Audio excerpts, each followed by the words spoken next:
Water problem గురించి అయితే మీరు ప్రార్థించారు. ఆయా ప్రాంతాల్లోంచి సేవకులు కొంతమంది, విశ్వాసులు అనేక మంది, కొంతమంది వీడియోస్ మాట్లాడారు. కొంతమంది అన్న ఏం జరుగుతుంది, సమస్య ఉందా, మరి మేమేం చేయాలని ఫోన్లు చేసి మరి వాళ్ళ ప్రేమను వ్యక్తం చేశారు. ఏం చేయాల్సిన అవసరంలో ప్రార్థన చేయండి అని చెప్పాం. అయితే ప్రస్తుతానికి ఆ సమస్య అయితే దేవుని కృపను బట్టి క్లియర్ చేయబడింది. ప్రస్తుతానికి నీళ్ళు ఇస్తూ ఉన్నారు.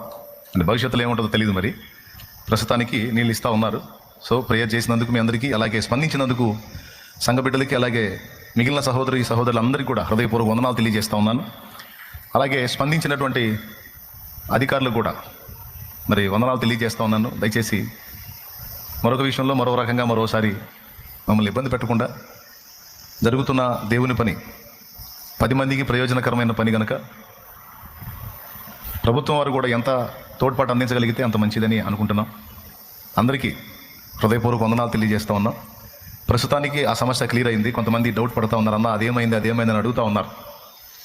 నేను అప్పుడే చెప్పేవాడిని, ఎందుకని ఈ 2-3 వారాలు తీసుకున్నానంటే సమస్య నిజంగా పరిష్కారం అయినట్ట లేకపోతే తాత్కాలికంగా పరిష్కారం అయినట్టు ముందు క్లియర్ చేసుకోవాలని 2-3 వారాలు ఆగాను. అయితే ప్రస్తుతానికి ఈ 2-3 వారాలుగా వాటర్ ఇస్తూనే ఉన్నారు. కాబట్టి ప్రస్తుతానికి ఆ సమస్య పరిష్కారం అయినట్టే అని నేను అనుకుంటున్నా. అందును బట్టి దేవునికి స్తోత్రం. కాబట్టి ఇది మీకు తెలియజేయాలనుకున్నాను. అందరికీ ప్రత్యేక వందనాలు తెలియజేస్తూ ఉన్నాను. పాపం కొంతమంది వీడియోస్ మాట్లాడి కూడా స్పందించారు, వారి ప్రేమను వ్యక్తం చేశారు. అందరికీ వందనాలు. ఇంకొక సమస్య ఏదైనా